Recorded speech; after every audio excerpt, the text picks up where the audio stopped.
Star Wars, the fun generation, or Star Trek's younger and more popular sci-fi sibling. Let's cut to the chase. Princess Leia is a speciesist. What?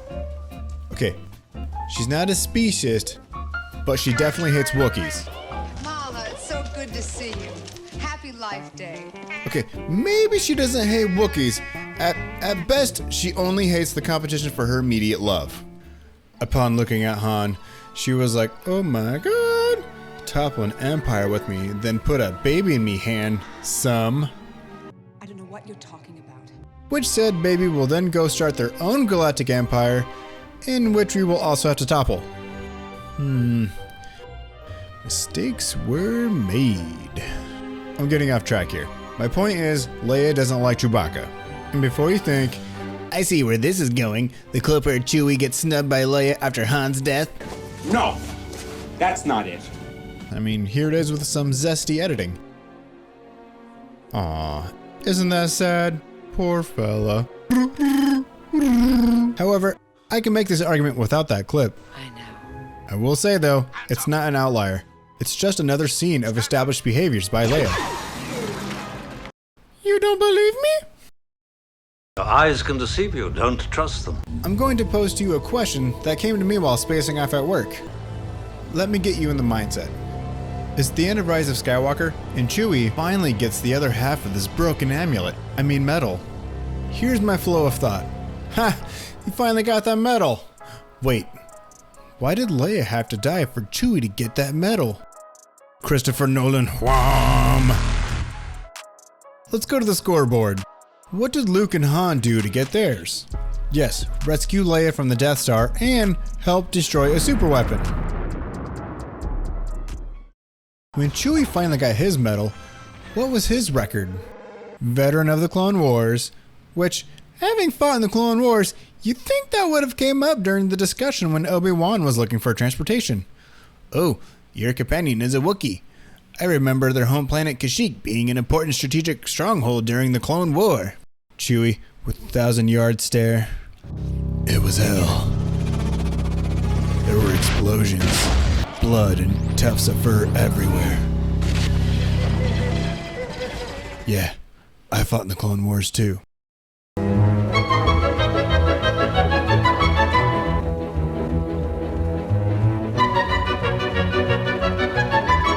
Oh, your companion is a Wookiee. I knew a Jedi Master that fought on Kashyyyk during the Clone Wars. Really? I fought in the Clone Wars too, the tiny green guy with the little laser sword. No shit. I was a general for the Republic. You must be talking about Master Yoda. Isn't it weird how almost everyone ends up on this planet?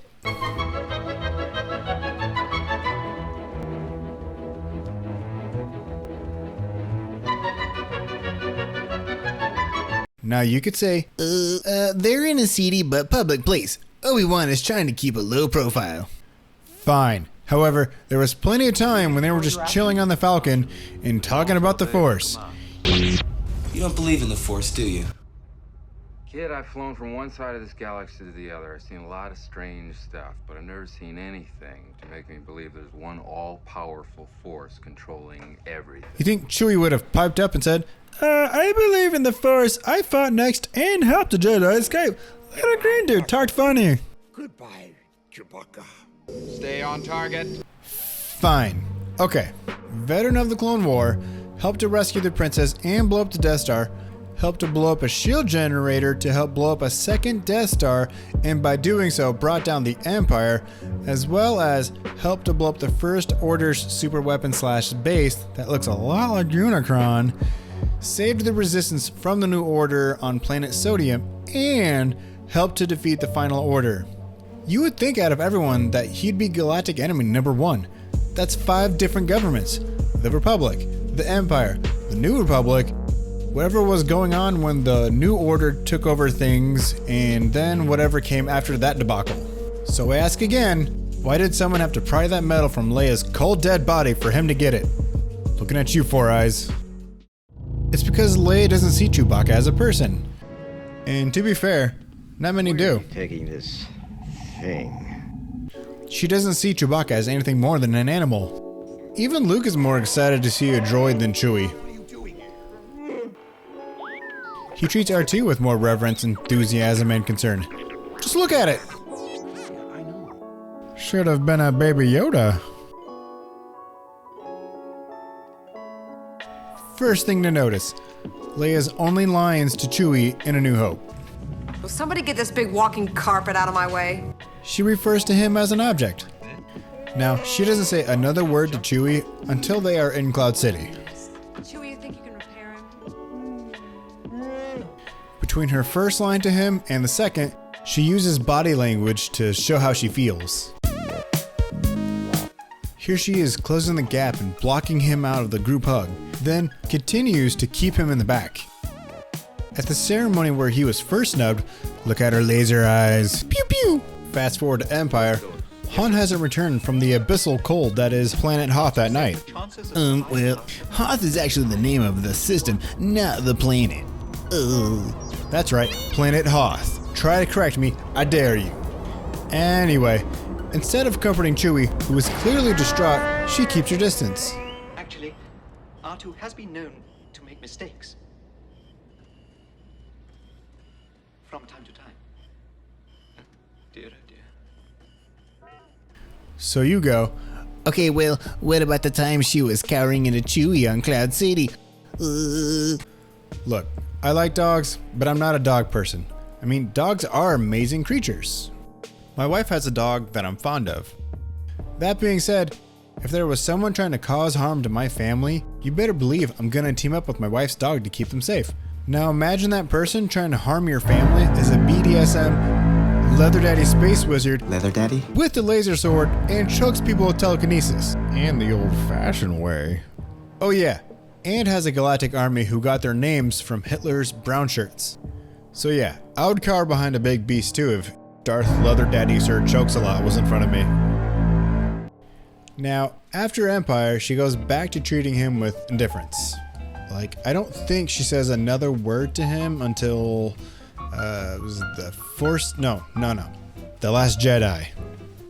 Yes, they worked together to rescue Han from Jabba's palace, but I have the sneaking suspicion that after freeing Han, that she would have gladly left him to rot in Jabba's dungeon. Hey, where's Chewie? Chewie said something about going back home to be with his family. Anyway, Han is rescued and everyone goes back to ignoring Chewie. You know the saying, Wookiees, man's best friend. Or Han's best friend. You said it, Chewie. Now one could say, See, she doesn't hate him. She's just keeping her distance from her lover, Smelly Dog. yeah, well, Chewie isn't an animal. He's a multi-war veteran / hero / family neglector. Really, what it comes down to is that it was stupid she was holding that medal on her deathbed. A fan service bouquet of oopsie daisies. Instead of correcting an oversight from A New Hope, which I have now recognized as a pattern in behavior, it just led to more questions and speculation. So she died holding a medal. A medal that would have supposedly been for Chewie? What, were they short one medal on Yavin 4? Did it get lost in the mail? Was there no free time over 30 plus years to hand it off to him and say, good boy? Like right here, slip it in his fur pocket. What, was there no other memento for her to hold on to remember her lover, brother, or son? No. It being here at the end can only mean that she has so much contempt for Chewie I just assumed he's a Wookiee. I can arrange that. that she took that medal to the grave, which makes Four Eyes over here a grave robber. It's still absurd she found Anakin's lightsaber. She must be a real space wizard. For another time. With a really high luck and item discovery stat. Hold on. Let's look at her character sheet.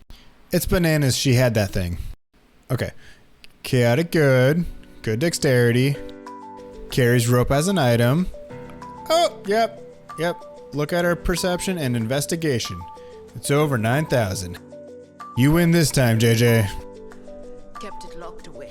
In summation, Leia hates Chewie, Luke prefers the company of droids, and everyone Chewie loves is dead and gone.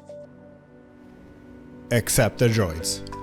But hey, he finally got that medal.